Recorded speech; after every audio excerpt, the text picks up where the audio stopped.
Saludos a todos, bienvenidos a otro episodio de este nuevo podcast, The Licensed Love, una perspectiva en Spanglish de la música tropical y muchísimo más, desde el punto de vista de compositores, productores, ingenieros, músicos, etcétera, con mis compañeros Marcos López, Marcos Torres, Javier Raez y un servidor Jeremy Bosch. Bienvenidos, espero que hayan estado disfrutando estos pasados episodios y hoy tenemos otro tema súper interesante del cual nos encanta hablar, ya que somos, como mencionamos anteriormente, somos músicos, ingenieros, trabajamos en la industria de la música y del entretenimiento y no podemos negar que a pesar de que nuestra especialidad es la música latinoamericana, la música tropical, hemos sido influenciados mucho por esta cultura y por esta música y por todo lo que conlleva y por hasta la idiosincrasia afroamericana. Así que hoy vamos a estar hablando de la influencia que ha tenido la música negra o la música, lo digo así porque hay muchas personas que prefieren be called black music, other people prefer to be called African-American music, so la música afroamericana en general y la influencia que la música afroamericana en la historia de este país ha tenido en la cultura hispana y en la música latinoamericana desde los tiempos de antes hasta los tiempos presentes. Yo pienso que tú tenías una perspectiva un poquito más retroactiva, ¿verdad? Desde ahora, en vez de empezar en el principio, empezar en la actualidad y tal vez hacer un hilo hacia atrás. Sería más fácil to start now and go backwards, but thinking about it again, I think we'll take all night if we do that. Yep. Maybe with American music, we can start with the idea of New Orleans and the mixing of Creole music with jazz there. Right. There's even, you have to start at the slave trade, right? If you're going to start with Western music and where our music is now, a large part of it starts with the slave trade. Usually the people that are oppressed feel they need to express themselves in another way more than people that aren't necessarily oppressed, and they find ways of voicing passions, frustrations, sadness, love, and way too much of a deep concept. But still, the roots of a lot of what we consider the Western Hemisphere music, I think, start there. Right. We need somebody way more qualified. I'm not going to pretend to know anything about that. I think we've all studied that a little bit here or there. Lopez and I are part of a larger project with Damon Grant and Discussions in Percussion podcast, where we're trying to get the right people together to put that story together. And that's in the works from now to, you know, who knows. No, claro, y obviamente no estaríamos hablando de sociología, ni de política, ni de historia en general, pero sí estamos hablando de la música como tal. Y entonces, ¿qué influencia han tenido los ritmos de afroamericanos? Y los digo afroamericanos porque si nos vamos de vuelta a África, pues entonces ya ahí hay una raíz en común que tenemos, ¿verdad? Cuando los colonizadores traen africanos, ¿verdad? Esclavos, los traen no solamente a Estados Unidos, sino los traen a nuestros países caribeños. Entonces ahí hay ya existe una raíz en la cual interconectamos cientos de años luego en la ciudad de Nueva York y en New Orleans, como tú mencionas, en otras partes, ¿verdad?, de Estados Unidos. Y es verdad, o sea, hay tanto, especialmente viniendo de ustedes dos, que son percusionistas que han dedicado su vida a tocar un instrumento que fundamentalmente viene del África. O sea, literalmente ustedes, su trabajo es darle cantazo a algo con su cuerpo o con algo que está aguantando su cuerpo. Es pero como que uno de varios trabajos. La percusión, exacto, además, uno de varios trabajos. Además del vocal, como decimos, el género is dictated by what the drums are playing. Yes, the bass too, because there's a syncopation there and a lot of things, but for the most part, guitars and keyboards or piano type instruments usually are comping in the same ways in a lot of different genres. So we're not only we're the keepers of culture in a lot of ways, and that's usually why the drummers are leaders of bands or whatever. We're keepers of culture, of time, which is a huge thing. Also culturally speaking and healing speaking, and I think a music therapist can better explain how the rhythmic aspects of music are healing and how each culture responds to certain rhythms and again, deep ends that we aren't qualified to talk about, but there's something there. Yeah, so the percussionists are I think are like the keepers of things like that, and which is why when we talk about salsa, a genre we know well, the keepers of traditions tend to be Tito Puente, Dandy, and even now Bobby Allende's been the guy who's directed this band and that band and that. You know what I'm saying? It's always the guys who the buck stops here with. For instance, let's say there's a question on something in Spanish Harlem. Who does Oscar go ask for? Whatever. I'm sure he talks to Luisito and George Delgado. Yeah, the percussion, yeah. Yeah, like, does this feel right? Right. You know, things like that ultimately have to go through the percussionists, and that's a cultural thing. It's just to feel right to you, but does it feel right to the history of who we are, which is crazy. The percussionists end up having to hold that together. But I think we have those conversations all the time when we're recording. It's like, yeah, this musically makes sense, but does it feel like something that happens in our culture, in our style of salsa? Sí, right? y hablando de percusión, que tú tienes, lo diste en el clavo, o sea que el fundamento empieza siempre en el tipo de percusión que se toca en una música y eso determina la cultura de esa música. Hablando de percusión, yo pienso que si uno se va atrás en la historia del siglo pasado, ustedes dirían que fue un percusionista el que trajo una innovación, o sea... Hey, ¿te gusta el contenido que estás viendo? ¿Te gustaría mantenerte al día con todo lo que está pasando? Pues te invito a que te suscribas a mi canal. Simplemente oprime la campanita para recibir notificaciones cada vez que publiquemos nuevo contenido. Ahora, de vuelta a la conversación. ¿Cuán grande es Chano Pozo en ese puente entre la música negra y la música latina? Bien grande. O sea, cuando dice la música negra, el jazz es música afroamericana. Nace de unos fundamentos afroamericanos y Dizzy Gillespie, un afroamericano, se vuelve uno de los grandes embajadores del jazz y de la música, como le decía Duke Ellington, la música clásica americana del siglo XX, que era el jazz.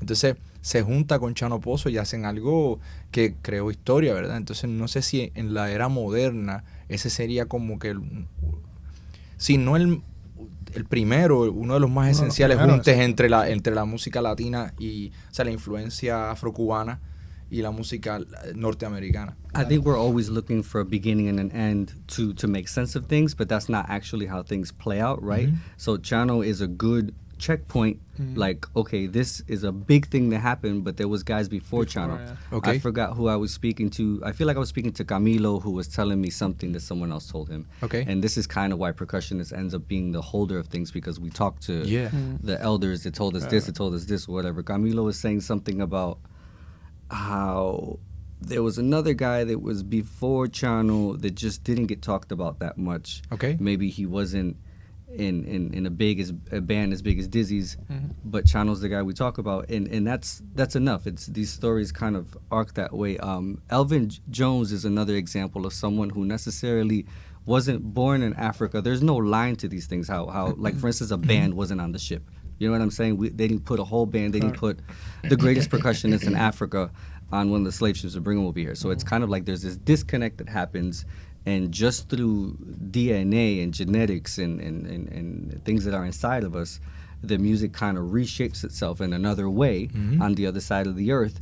And whatever the DNA that survived happens to manifest itself. But you look like your Chano. granddaddy. You look just like your great-granddaddy. Yeah, I dig it. So guys like Chano, Tata, and Mongo manifested something that existed long before them, and there's no direct lineage. It's just, man, our DNA does an amazing job of telling us something. I was listening to something earlier today that talks about how we likely chose the path we wanted. We might have chose the parents we wanted. We might have chosen the DNA we wanted because we had something we wanted to accomplish. Right. Maybe I wanted to be exactly who I am, and I said, I need a dad like this, I need a mom like this, and a situation like this to make me this or this or that. And I need these friends in order to make that happen. And I just happen to be living the life that I chose for myself before I was even born. Yeah. And guys like Chano, guys like... I'm sorry to interrupt, but how did you get into it? Alan Watts. Okay. Check him out. Alan Watts. But Elvin Jones and Chano are good examples of that, because you hear them play and everyone hears Elvin Jones and they're like, Africa. That's Elvin, yeah. It's Africa. We don't know where he got it from. He doesn't know where he got it from, but it's there. Right. And I mean, that's beautiful how that manifests itself into something new somewhere else. But how and why, I don't think we'll know directly. Sí, yo estaba pensando también que, o sea, ya cuando uno pasa esa época y uno ves todos estos jazzistas, ¿verdad?, afroamericanos colaborando con músicos y compositores. Bueno, tú ves a, ¿cómo se llama? Juan Tisol. Juan Tisol con compositor con Caravan, ¿verdad? Con Duke. Entonces, como que ya tú ves latinoamericanos colaborando con afroamericanos y con compositores y percusionistas con músicos, etcétera. Entonces, after a long break. Estábamos hablando de los diferentes músicos en la era del jazz, en los 50, en los 40, los 50, los 60. Entonces tú ves la influencia y las colaboraciones entre grandes músicos latinoamericanos. Habían records donde tú veías los créditos de jazzistas y decía un percussion, y decía Rey Barreto. O sea, hay Patato, Valdés, Candido con Tony Bennett. Con Tony Bennett, exacto. I met a guy who was actually Puerto Rican, but he grew up in the black community. He played with Nina Simone. He was a percussionist for Nina Simone. He's still alive. I'm trying to remember his name right now. Dope. It's gonna come back to me. Shout out to him. Nice. Yeah, but I'm gonna remember his Shout name. out to Nina In Simone, those situations, But- though, imagine like that, the drummer of that band hanging out with the percussionist of that band, and the things they teach us. We don't think it's significant. I'm sure they didn't think it's significant at the time, but those sort of hangs, Right. with Johnny Pacheco playing the late night shows, hanging out with I don't know, Ed Shanahan. I have no idea who was playing drums at the time. Oh, Bob Rosengarten. Beautiful. Right. Who did Mario Balsa play with? Was it Count Basie? Before like they started the Machito band? No, that's he a played good with question. Chick Webb. Okay. Bueno. The same way rock and roll came out of the blues, it came out of jazz, right? The whole whatever. It's, I mean, these guys. I would love to be a fly on the wall of watching. What was Clyde Stubberfield's questions? James Brown's drummer, when he hung out with percussionists, what were those conversations like? Yeah. You know what? And why is it that his way of playing funk also felt like Africa? Yeah. Why is it that the shuffle always feels like a 6/4 thing? Why is it there's always that sort of thing that makes the circular 4 thing feel more human? And I don't know. There's way more questions, I think, than answers, but there's something that always manifests itself. Yo me acuerdo que una vez en Berkeley estaba Philip Bailey, el cantante de Earth, Wind & Fire, y me acuerdo que agarró el timbal, hizo un solo del timbal en su show. ¿Tú estabas tocando con Pablo, percusión? sí, Qué brutal, o sea.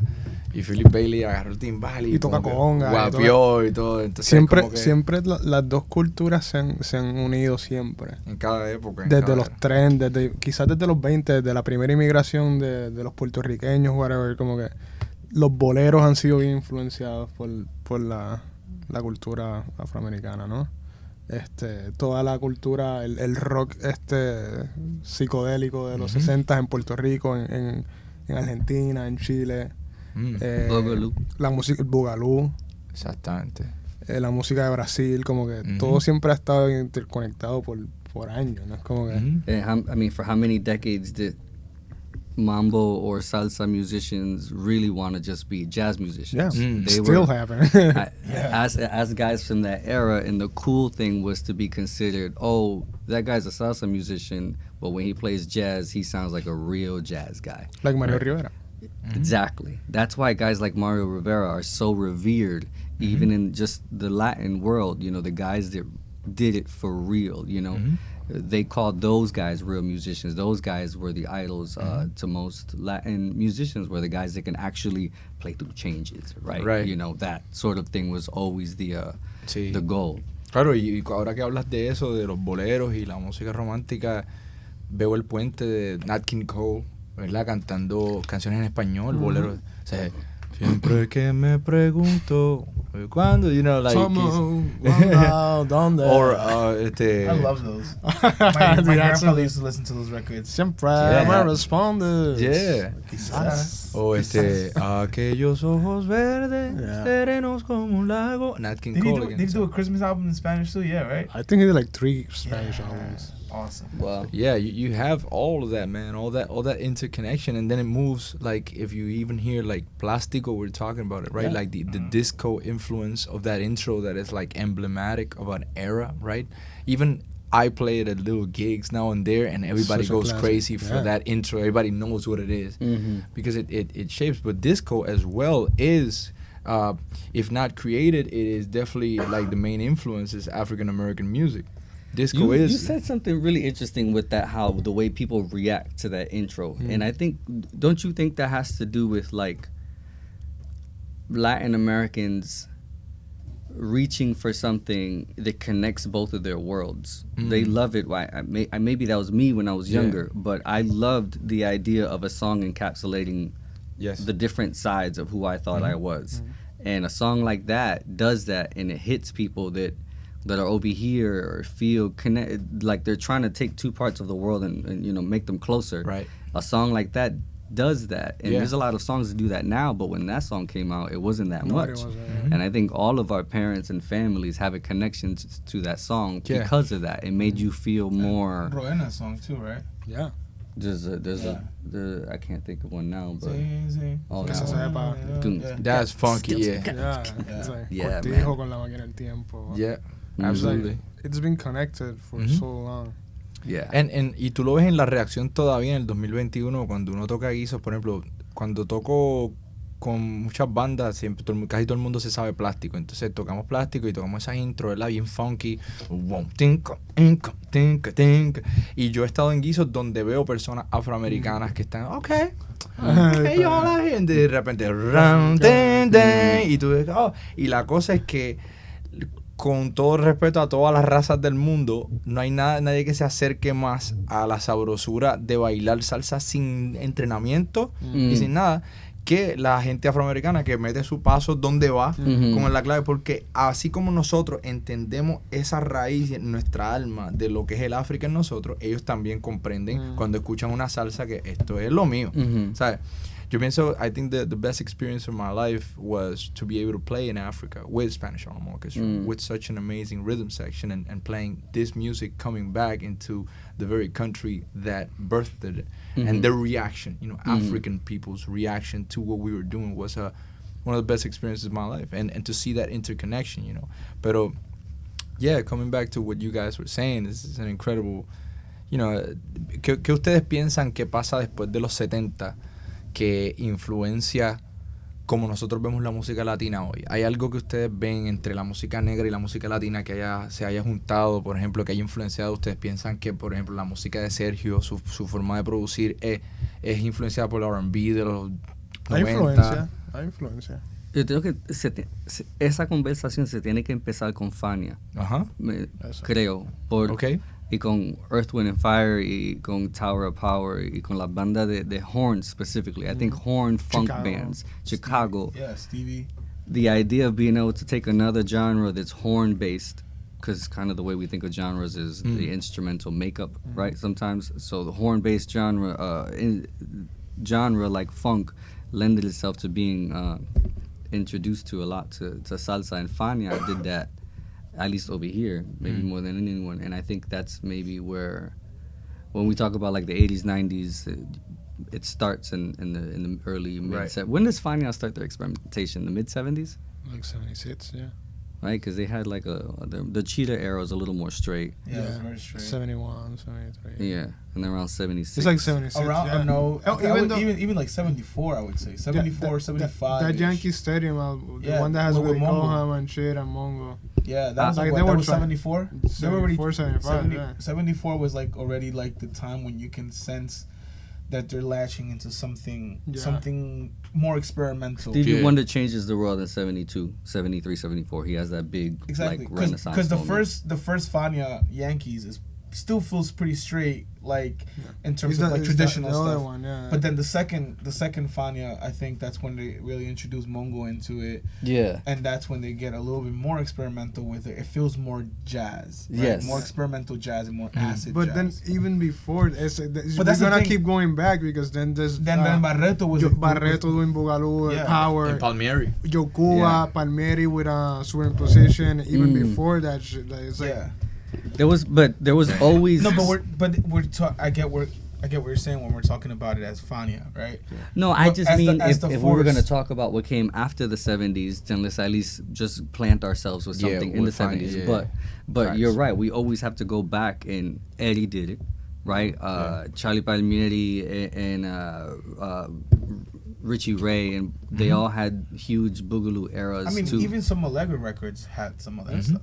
Yeah, what I think what's interesting is where we can draw the line between a black artist and a Latin artist, Oh, no, but I- and say, also you know, when this was mentioned about happening the horn, like this. the whole horn thing with, like, for example, the Earth, Wind and Fire, like the horn band, you know, Chicago and Earth, Wind and Fire at the time being, yes, a major influence with the horn lines, a lot of the arrangements now into salsa. Yeah. and probably most crazy. of those guys were listening to Latin music. Yeah, facts. Or Yeah. playing Horn with play- Latin horn bands. players, yeah. You know. Yeah. They were checking out. And it was playing, probably yeah. like Yeah, vice exactly. versa. Yeah. Like, Yeah. well, I'm pretty sure a lot of the horn arrangements was like listening to what they were doing. Yeah. Mm-hmm. Yeah. Charlie Parker used to hang out with the Tito Puente band, exactly. right? On Mondays at the Village Gate. Yeah, Miles Davis used to show up at jazz clubs to jam with Latin artists. Like Barreto would be playing and he would show up and play and just, you know. Mm-hmm. Or Freddie Hubbard. Siempre me cuentan historias. O sea, los músicos de la Spanish Harlem, Héctor Colón y eso, que tocaban con Pacheco y eso, me cuentan que a veces ellos estaban tocando con Johnny Pacheco en algún club y entraba Freddie Hubbard or Woody Shaw or somebody like crazy like Sonny Rollins. It would just be like, you know, sit in and Jamming, just yeah. jam for a song. I was like, man, that must have been a crazy time. But that's the thing. I think we, in a way, kind of experience that today, but it's not as. I don't know. Maybe 30. Yeah, maybe 30 years from now, we'll probably look back and be like, "Yo, we had that. We had those epic nights too." I think. Right. Like for them, probably. I mean, they saw it because I guess everyone came up in this era where there were so many musical giants in one spot. Yeah. And you were able to capture and live this moment, right? You talk about it now. But I'm pretty sure back then they were not even talking about it how we're talking about it today. Yeah, there was no difference. Una de las razones que aquí lo estaba como que explicando por qué there's another side to it, which is the fact that in many cultures, the greatest, or most cultures, the greatest music, or at least the music that becomes extremely mainstream, it comes from the inner cities. Yeah. And so you have a culture of inner city culture in New York City, in Detroit, in Cleveland, LA, down south, in which most inner cities are black and Latino. So we mix even today. You go to parts of the Bronx, it's black and Latinos, and you go to the different, you know, neighborhoods and projects, etc. It's black and Latinos, and from out of there comes a whole culture in which, yeah, we understand each other way past the music. But we know what it is.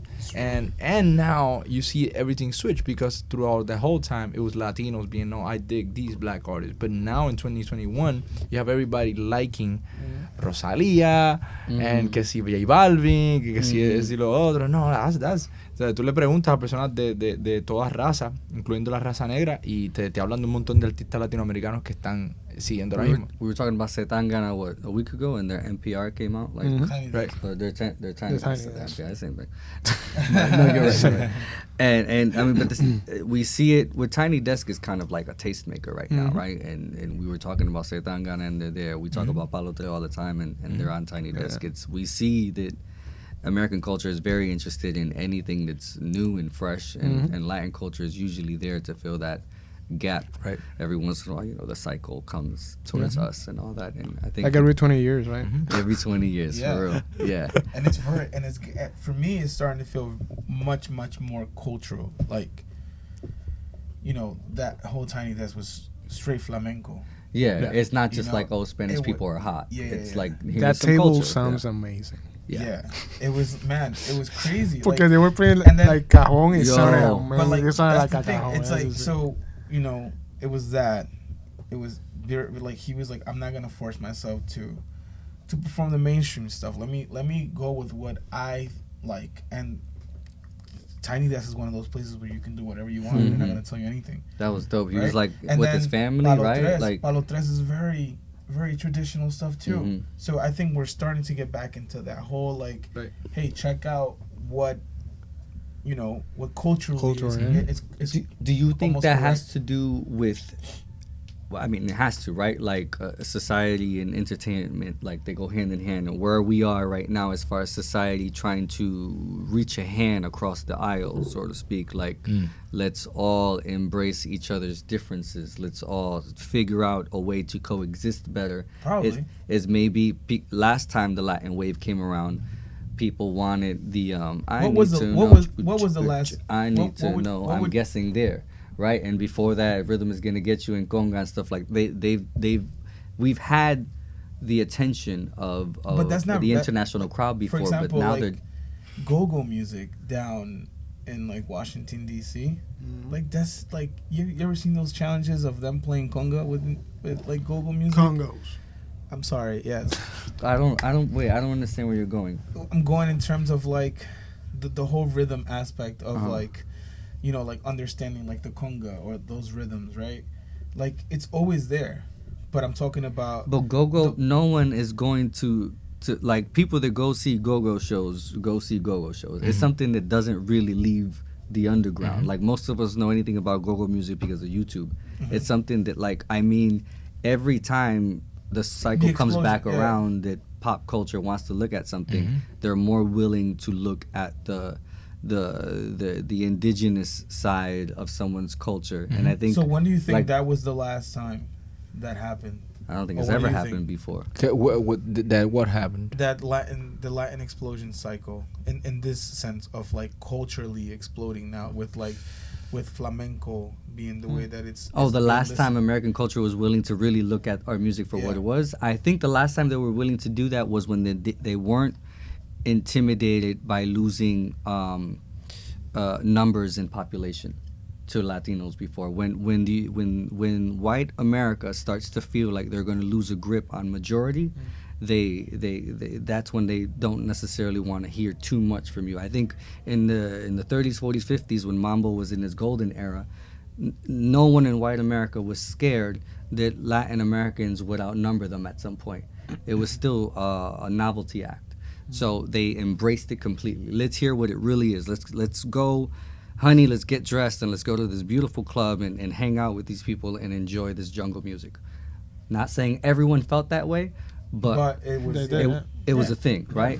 And now that there is maybe there was more fear in the 90s at some point that, oh shoot, we may lose majority if we fully embrace this culture.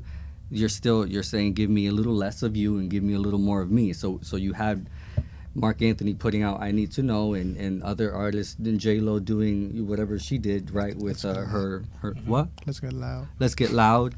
And those things are Shakira. I'm in no way saying that music was bad. That's not what I'm saying. I'm saying that's the kind of music, it wasn't great. That's the music that needed to come out for that era. That's the music that was that needed to happen for that moment. And at the time it was more controlled. Like now I feel like really that's what I think it is. I think it's the fact that now we have access to whatever it is we want. And the way that we get the stuff put right in our faces too. Yeah. Well, also everybody, like before, there was big record labels who had a lot of money. They don't have that much money anymore.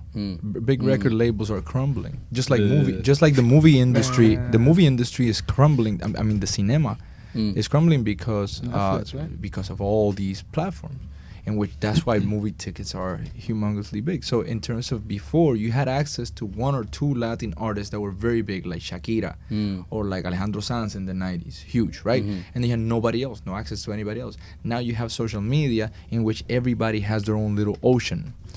So I don't have to go into your ocean. I don't even have to compete with anybody else because I'll create my own little river. And if you want to get your feet dipped in mine, come to mine. And I'll develop my own demographic, my own little audience. Y esta es la cosa, que just because I don't have a 2 billion person audience doesn't mean that I don't have an audience. That's good, and it's also dangerous because everybody now has an audience. whether it's an audience of 1 or an audience of 1 million, and it makes people feel like the protagonist at everything. But here's the thing. I think from a societal emotional health problem, that's a huge problem. Absolutely, and we gotta budget that. We gotta make sure that we control that, do everything we can, because even as artists, we gotta understand what our place is. You know, I know that numbers wise, I'm not as big as certain artists, but that doesn't make me any less valid, because the short amount of people, short meaning a comparison to a super pop artist that had millions of followers, the people that follow me might mean something to them. So it's the same thing with Latin music all around. Secondly, ahora que tenemos muchos océanos y mucho, I remember that even before all this was a thing, even before Instagram was a thing, I was taking a future Go to class. Spanish, man. You're stealing the English air. Oh, my bad. Me acuerdo que en mi último semestre de Berkeley yo estaba en Valencia, España, y había un señor que era literalmente su profesión era un futurista. He wrote books about the future, about what the currency was going to be in the future, cuál iba a ser, o sea, el nuevo petróleo, él le llamaba, que era contenido online, iba a ser el nuevo currency mundial. Eso no es Bitcoin. No es Bitcoin. No, señor, chacho, más poderoso. What is Dogecoin? No, Okay. Pero él hablaba de que básicamente él decía que él puso una pintura de una mesa de ajedrez en la cual tú tienes los peones y después tú tienes los alfiles, las torres, los caballos y el rey y la reina, ¿verdad? Y tú dices, ok, este ha sido el modelo de business de la música durante los últimos 40 años, 50 años. Pero en el futuro, dentro de probablemente dentro de los próximos 5 años, el modelo por el social media y por el YouTube y todo esto va a cambiar a esto. Y que en el otro lado de la mesa eran puros peones. Just pawns. Nice. O sea que las personas que tienen menos poder ahora tienen igual oportunidad al acceso que los grandes tienen. O sea, Bad Bunny tiene exactamente la misma oportunidad que yo tengo de postear en YouTube. No tengo que pagar por usar YouTube, no tengo que pagar por Instagram, etcétera. El que tengamos dinero detrás de nosotros es otra cosa, pero sí ya los dos tenemos la misma oportunidad para exposición global. Él se refería a lo global porque personas en China escuchan mi música, personas en Ucrania escuchan mi música, España, etcétera. Ese acceso yo nunca lo hubiese tenido. Nadie se hubiese enterado en Ucrania de quién yo soy si no fuese por esto. Los discos míos venderían a lo mejor en New Jersey, en algunas tiendas disqueras o en New York. Kill it in the Bronx, bro. Connecticut loves you. Shout out to Colombia. Shout out to Peru. You would have killed it in Rincón Musical. We'd be welcome at Wally's anytime. That's facts. Y esa es la cosa, que ahora mismo pues estamos viendo todo eso. Esa es una razón. Y la otra, o sea, como el modelo, mi punto ha sido que el primer punto es que el modelo de la industria musical ha cambiado a que ya las disqueras grandes no necesariamente tienen el poder, porque ahora de hecho algunos de los artistas más grandes en el mundo ni siquiera están firmados por una gran disquera. A lo mejor una gran disquera le hace la distribución, pero tú ves cuando ves el record label del disco de un artista que no está número 1 en Billboard, a lo mejor es su propio record label, o tú tienes a Tiny creando su propio, o Lex, o el que sea. Y la segunda razón es también por el crecimiento, ya lo hemos hablado anteriormente, el crecimiento latinoamericano en Estados Unidos. O sea, el demográfico latinoamericano está creciendo tan exponencialmente que obviamente we're gaining ground. We're taking over. It's going to happen. You can't stop it. Matter of time. Tú llamas a cualquier compañía hoy en día y también hablamos español. Todos lados. Desde Disney hasta Time Warner, hasta Amazon, a lo que sea. Entonces, cuando te dicen en un país, también hablamos español, es que ya tú sabes que va a ser un requisito en los próximos 10, 20 años que todo el mundo hable español, no importa de dónde sea en Estados Unidos. Y eso es parte de por qué la música latinoamericana, además de que nosotros venimos con el ritmo y el sazón y... O sea, el caribeño viene con la perfecta mezcla del swing de África, con la elegancia de Europa, con el finesse armónico de América. O sea, the Equator, bro. Bro, no, sí. También Venezuela, Colombia, Perú, Ecuador. Esos países del Caribe, the Equator is blessed throughout the earth. It is blessed. There's a line across the earth in the middle with blessings for everybody. I mean, that's why it gets taken advantage of, right? Yeah, absolutely. That's a very good point. Because that's on our topic. Hoy en día, tú querías hablar de algo de cómo se ve hoy en día, regresando al tema de la influencia afroamericana en la música latina. Y ese puente, ¿hay algo que tú quieras hablar? Tal vez el trap. ¿Ya? Yeah, of course. Okay. El trap. El flow de básicamente Migos. Okay. Right? what year was that? Would you say like 2013, 14? 2012, yeah. Amigos comienzan a salir con el and los latinos como que todavía no lo entendían.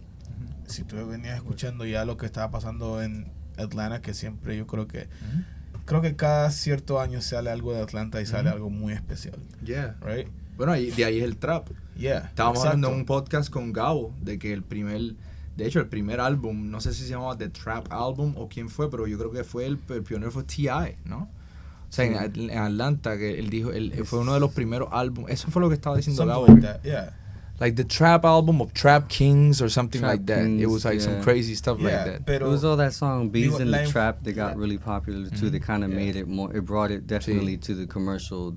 Pero la influencia Place. creo que con el trap que está sucediendo hoy día, obviamente viene de ahí, viene de Atlanta, viene de Migos con ese flow que ellos tenían que es muy único y los latinos obviamente supieron cómo utilizarlo. I think what trap, when we look at it in a few years, what trap will be responsible for, it doesn't necessarily look like it to us now because we still think of it as hood music, or it brought us out of the gangster rap era, Right. And it took us. So we went from gangster rap to like bling, right? So celebrity, the popification of hip hop. Yeah, because right? gangster rap in Spanish is terrible.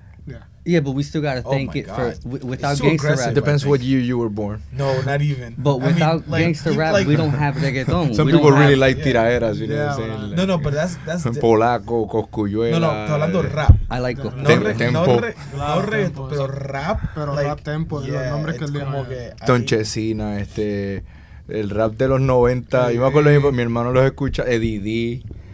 Los escuchaba en cassettes. Yeah, chévere. No, pero hay algunos, man, que it was like, no, I couldn't listen to. Para mí siempre I el couldn't rap, listen to el rap en hip español. hop en Puerto Rico para mí era increíble. No, a mí también. A mí no me gustaba el hip hop de los 90 y de los 2000 que venía de España ni de México y no me gustaba. No, a mí los en raperos. general nunca me ha gustado el hip hop en español.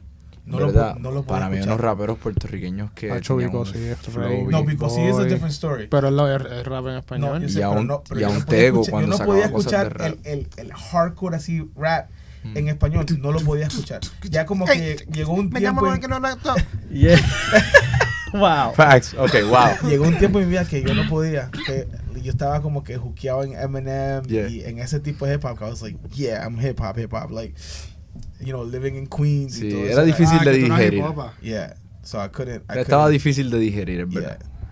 But you see, like, somewhere in between this table is where our culture is now, right? The guys who are raised here from Latin roots, and then you guys that weren't Latin. born here but have been, like, here your whole adult lives. And we make music Right. that informs a certain experience, and people that are living that experience connect to that. And so, therefore, our job is continue, right, making. And that's probably what we decided our Sí. path was.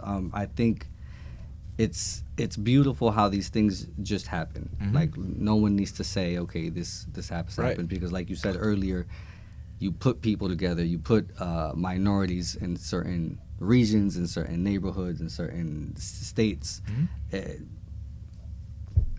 Like we're talking about Atlanta and New York. These cities have certain sounds because they have certain ethnicities there. And the craziest thing is how Atlanta influenced the whole North, too, which was like, I think it was a little hard in the beginning, but the black culture, especially me, like, I had a lot of black friends growing up in school. They were like, that's country music, but we like it. And we were like, really? And I was like, no, I'm a hip hop head. Like, I'm listening to the beat nuts, I'm listening to this stuff. And I was like, no, I'm respecting hip hop. Right? Black Like, we're culture tends to respect country when the thread of gospel music's there. There's Right. like Exactly. hymnals always tie But then that I go together. back Facts. to the first album I ever bought was Nelly's EI, right? And I didn't even know English.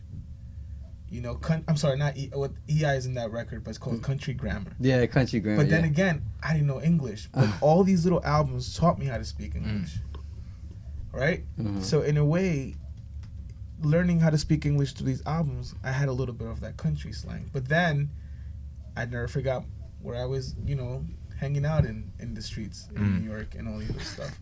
you know. And now you're gonna have a bunch of kids, and your kids are gonna be some weird mixture of that. And Yeah, and that's happening now. There's a lot of kids here. You ain't having those parts. kids, but your cousins probably are. That's what I'm saying. Like, but all of our cousins right now Yeah, having and, children. Exactly. and then what are they listening to? There's not a lot of music, I would say. I mean, maybe recently a few things have come out of New York, but a lot of the music they're listening to is coming out of Atlanta. You know, and then they have a different slang, and then they talk this slang up here, and we're like, no, this is confusing. Like, hold on, Right. you know. And know but we're then getting again, to it's that. the whole melting pot of it. It's like, Sí. and it's for me.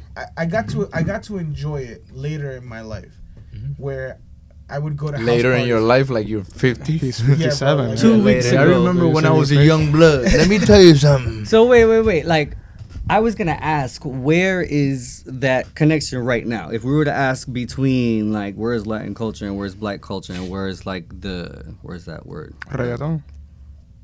And reggaeton and trap. But who? Because some, like, Balvin's not exactly the one standing up for Black culture and reggaeton, right? And I don't. That's not He's a still knock. known it's as just- a Latino. More Yeah, just exactly. Latino. He's very much like, I'm a Latino, I'm a Colombian man doing Latin music, but which he still doesn't feel like 100% accepted, knowing that he comes from Colombia, in terms of in the world that he's in. I mean, but sí, that's sí, just sí, pero insecurity. That's How much, inseguridad. Yeah. de- how much como more que- accepted do you need to Exacto. be? Like, He's like the king of that shit. Sí, en cuanto a Como que let it go. yeah, bro, let it go. Vale, Exactly. let it go. You're doing great, man. Everyone loves you. True. Bueno, si hablamos de la influencia del trap y cómo ha forjado el mainstream, la música mainstream y los top 40, Rosalía, todo, ya. yo right? diría que Bad Bunny. Bad Bunny. Siempre, Bad todos los Bunny, episodios. Sí, man. Bad Bunny, todos los episodios él sale. O sea, Pero por una razón, es por... Sí, obviamente él... He took una the biggest combinación de artist cosas. in the United States, which I think we agree is Drake, right? And he kind of like I hate that it's an oversimplification of how In a amazing way, Bad Bunny wasn't is, Bad but- Bunny responsible for the whole trap movement in Spanish though? At the Yeah. beginning, a In the little, beginning, yeah. yeah. The SoundCloud, but Alvarito. Oh. But Alvarito how much- Díaz, Yeah, but it's how much the- do we know about Alvarito in Yeah, comparison? but to it's Bad Pero es que started Alvarito there. siempre got played like In the he clubs, should be man. as huge. Exactly. He would. Exactly. Pero He's an underground trap el, artist. el, There en is. realidad en Puerto Rico el corillo like Alvarito the trap Mhm. al principio. But also, I don't think he's missing anything either. You No, know what I he's- mean, he has his hype where he wanted it. You're an underground king. Sometimes makes you more of a king. You last longer sometimes. But Bad Bunny had to soften it up a little bit too, because Alvarito would have never made it in as far as Bad Bunny. You know, Bad Bunny had to be a little softer, like Drake. Bueno, también Bad Bunny tiene una marca muy clara. Él ha estado, su equipo siempre ha tenido una marca muy clara. He's never deviated from that brand. And there's hay un sinnúmero de factores en él también. He made the right decisions, right collaborations, right vision. He's a good storyteller of his own life. And this is coming from a person that doesn't necessarily, and the more I grow, the less and less I like him. It's not I'm not trying to dislike Bad Bunny. It's not like intentionally. So it's like, but the more I continue to do this, the less and less I listen. No, I think naturally. the less you find him in your rotation, right? Right, We all have absolutely. rotations, and you're like, this man has no He's reason not in to my continue, world anymore. Continue It's just- with me. Yeah, I respect people that he's constantly in their world. For me, he's not anymore in my world, but I do accept that things to be learned from him is definitely the entrepreneurial side and the branding side. Is incredible to learn from him, how he has transformed what marketing in the Latin I want to do you a influence, favor. yeah. I was trying to go, like, okay, we named the names. We named the names of where we think generally the cross section of these cultures are. Right. Now, what can we speak best of what we do? Yeah. Where do we Yeah. take from black music? I personally I think I is personally the wouldn't more- give him the credit of being at the crossroad. No, I don't think they deserve the credit for being at the crossroad. I'm just talking about the influence of African American music on Latin music. But when I talk about that, I talk about the richness of it. Trap music is even hardly. It's an American modern era genre. It's way different. Es como lo que estábamos hablando con Gabo, que ya algo deja de ser música. Just before you leave that, because there is something that trap music and I'm not trying to look for a point to defend here, but there is something that I've been wanting to bring up for a while that trap music happens to do well. And I mentioned it with the 6 thing. 6/8 music, which is something that we now, for some reason, only attribute to African music, or music that is more African in nature. I remember it used to be called in some books the African clave. It like early percussion books, you know. That's crazy. Yeah. And it's one of Which those, is true, but it's also not the name. I mean, the other ones are African claves too. All of them are. How many are there? You're trying to say you like this clave and you don't like this clave. That's kind of what that label means in some ways. I think trap music does a good job of, not a good job, it's not trying to do anything, but it brings that triplet vibe to a 4 thing that creates this tension release sort of push-pull thing that certain separates cool and not, right? It separates swaggy and not swaggy. I definitely agree. It's one of the, culturally always something black is gonna separate the cool from the not cool. Yeah. And trap does it. Can you dance to this slow, fast thing? Absolutely. It's slow and it's fast at the same time. Yeah. And it's 4, but we're feeling a really fast 6 here too.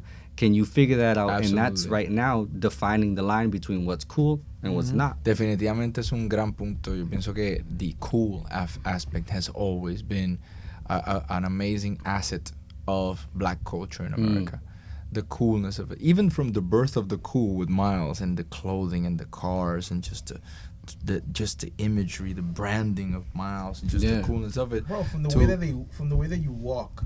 Yeah, like absolutely. that determines like the whole way you approach yourself, the whole way you talk. Like even saying, James Brown or Barry White, just having or that swag in just, a way. Swagalicious. It's like, man, stoicism that black men learned early. I'm not gonna let this world drive me mad. You know, the whole low entropy, keep things in order mentality. I'm going to not let. Black people had to figure that out early on, and they've passed it on. Black people are incredibly strong and resilient. That doesn't need to be said, but it should be said. And that comes off as what we call cool, right? And the rest of the world is faking cool. And, right. And how many times do you see the rest of us trying to fake as cool as, I don't know, name it, Denzel Washington or whatever. I think coolness also comes tied to creativity. Yeah. And I think creativity and invention is bred in necessity. You know, I remember Bill Burr. I'm not gonna say that. But Bill Burr is one of my favorite comedians. And he's white, but his wife is black. And they were talking about that. They were talking about the fact that, hey, listen, they were talking about these. It's like, yeah, okay, let's go back in time and let's not give black people suffering. But then again, you'll end up playing tapping on the 1 1 and 3, tapping on the 1 and 3 and being tasteless people and everything like that. Or you can suffer and then create all these marvelous things and you know. But he was making a joke about something that is very funny and very real, which is any culture that you've ever seen in the history of the world, in any country that has had some type of socio-economic disbalance. Usually the people in the bottom are not necessarily as well off economically, but they're way better in the asset of creativity. Even if you look at Balkan music and Turkish music and music like tango and where it comes from the poverty and from the underground, and music, jazz music was looked down upon. The blues was, some of the music that we're talking about was disgusting in its era. It's just like, oh, that's for lower people. But now all of a sudden it's so cool. So coolness has become a thing that was created in the fire of pain and failure from the society. But it has been bred in that. I'm not rich, but at least I'm cool. Right. How many of us walk into rooms like that? Absolutely. Absolutely. It's real as shit. Yeah, and style and fashion is also bred through creative fashion. It's bred out of a struggle. La creatividad usualmente, para las personas que no hablan inglés, sorry. Estamos hablando de cómo la creatividad. This episode is like, sí, bastante americano. Like, Pero bueno, eso pasa. Estamos hablando del punto de que la creatividad y el efecto cool que ha traído la cultura afroamericana y ha influenciado no solamente la música latinoamericana, sino todo tipo de cultura en el mundo, que de hecho mi amigo Gabo Lugo hizo una vez un essay cuando estábamos en España viviendo, de que teníamos que hacer un essay, convincing essay, like a persuasive essay. Yo tomé un tema y cada uno teníamos que inventar un tema y tratar de convencer a la audiencia de algo. Gabo escogió un essay que para mí fue muy interesante. Él dijo, yo quiero hacer el caso o persuadir a la audiencia de que el hip hop ha sido el movimiento más influyente en la historia del siglo XX y en la historia del mundo ever. And I was like, really? And then he talked about it. Well, listen, in the past, in the modern era, who has influenced the world? I'm talking about until Korea and Japan to Africa to then hip hop music. Not only hip hop music, but breakdancing, clothing, the sneakers, the fashion, the way you make music, the way everything, right? So he had a great point in that, and I don't know if it's like true, but it is a valid persuasive argument to make, whether hip hop stands in there with the rest of the Renaissance or the Baroque or whatever. So, definitivamente hablamos de que esa creatividad y ese efecto cool viene a un precio, pero hay que pagar un precio alto y ese precio I wanted to make a point to what you said earlier about Bill Burr. I think a lot of times I have thought the same thing, that difficulty breeds as a gift. The equation difficulty equals a blessing, and usually that blessing comes out in a creative fashion, some creative art form that brings healing to people, right? Yeah. But in the other way, I think it's also important to say that the oppressor, the herder, the agitator loses something, and I think these things are hard or awkward to say, but I think a lot of times the oppressors, the United States, the person who colonized, lost something, and that's, I think, evident in the fact that a lot of bands in Europe had more funk, had more swag quicker than some bands in the United States.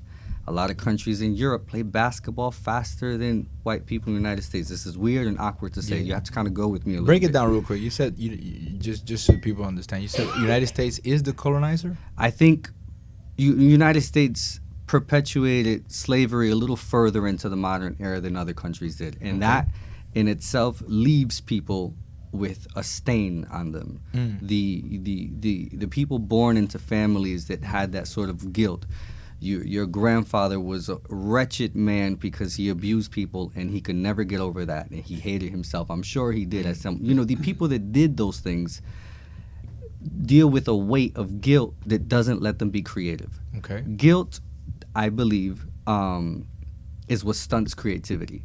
When I feel we've been in situations where I'm trying to be creative, but I feel bad to something I said to him, and I had to fix that. I had to fix it because I couldn't think straight. I couldn't think creatively because I said something that hurt a friend of mine.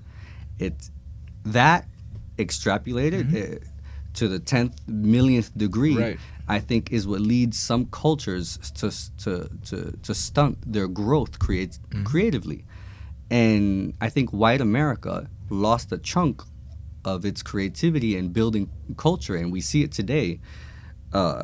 Comedy, sports, music, a lot of our entertainment is black-centric.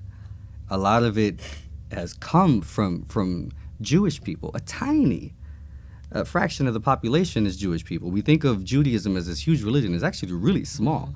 And these people that have suffered more are more extremely successful in everything they do. And the people that oppressed, Russia, what has Russia given us in the last 40-something years? They've given us oil, right? I think China's another one. What has China has given us so much culturally when they were in the age of Confucius, when they were in the age of like great thinkers and leaders, and over the last, I think oppression has guilt, and guilt stunts creative growth. Wow. Oh, you got deep. that got deep there. That was really fast. I'm not even high today. Bueno, sí, hemos hablado hoy de un tema bastante interesante y lo hemos hablado desde muchos diferentes ángulos. Lo hablamos desde una perspectiva histórica, filosófica, musical.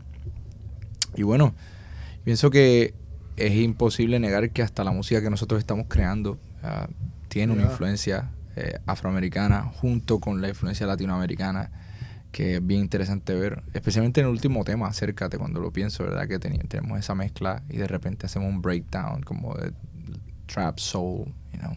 But it felt authentic. Yeah, it felt us. It's part of our identity. It's part of who we are and culturally. Bueno, amigos, ¿tienen algo? Any last remarks? No, que escuchen mucho hip hop.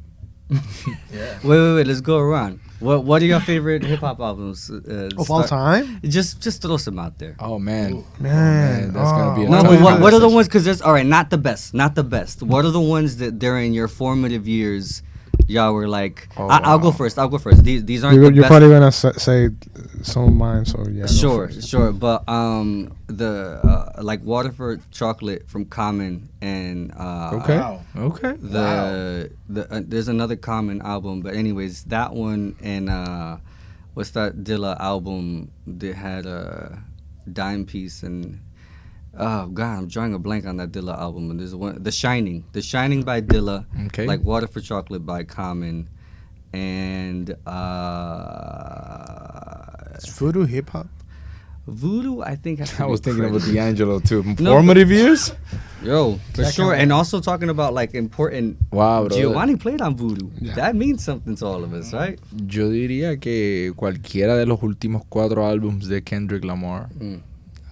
Damn. To- todos It esos. took you that long, bro? Nah, any of those albums are amazing. I still listen to them. That's Yeah. how fresh they are in my head. Like sometimes I'll just.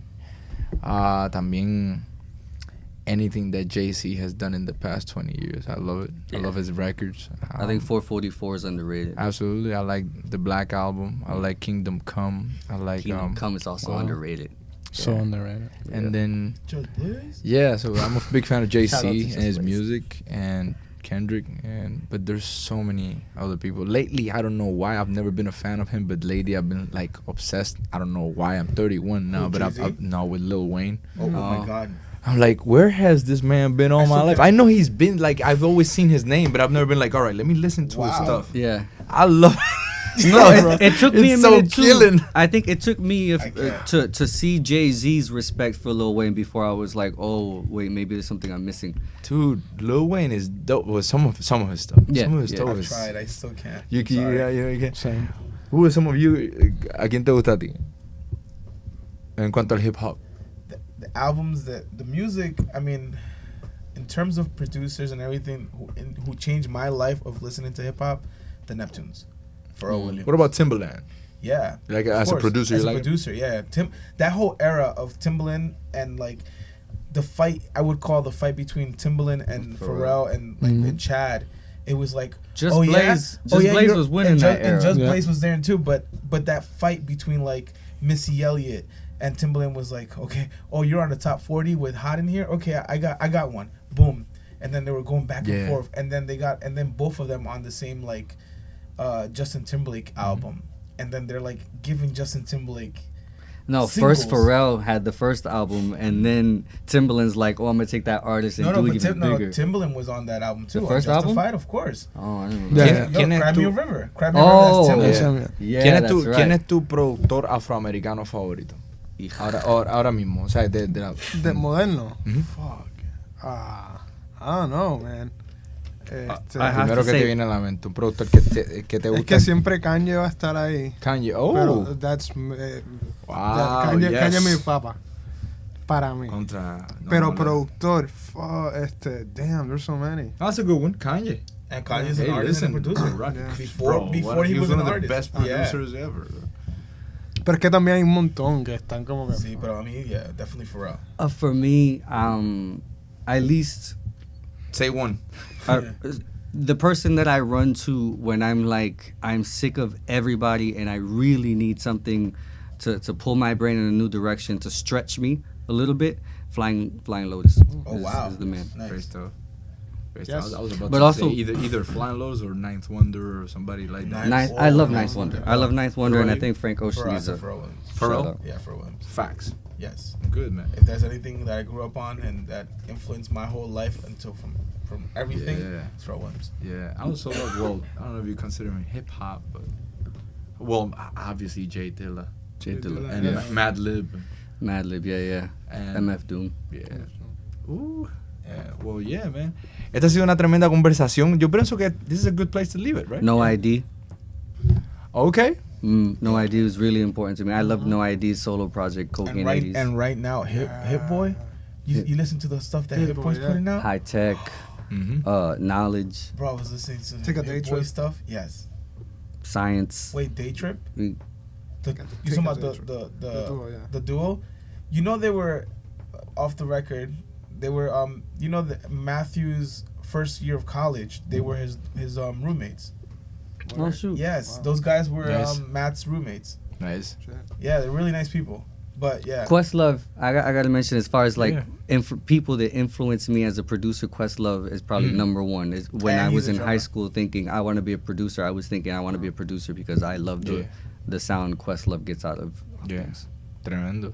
¿Sabes quién es tremendo baterista y tremendo productor también? Kareem Riggins. He's another one. Yeah. Bueno, amigos. Seguimos, de que nos quedamos pegados. Sí, que nos Yeah, quedamos yeah. pegados. Este ha sido otro episodio del License to Love Podcast, un podcast en Spanglish desde la perspectiva de ingenieros, músicos, productores, compositores. Espero que hayan disfrutado de esto. Este tema fue la influencia de la música afroamericana en la música latina, no solamente hoy, sino en el ayer y en el futuro, hacia dónde nos dirigimos. Así que esperamos que esto haya sido de su agrado. Nos vemos la próxima. Somos la inminencia de la salsa. We are the resistance.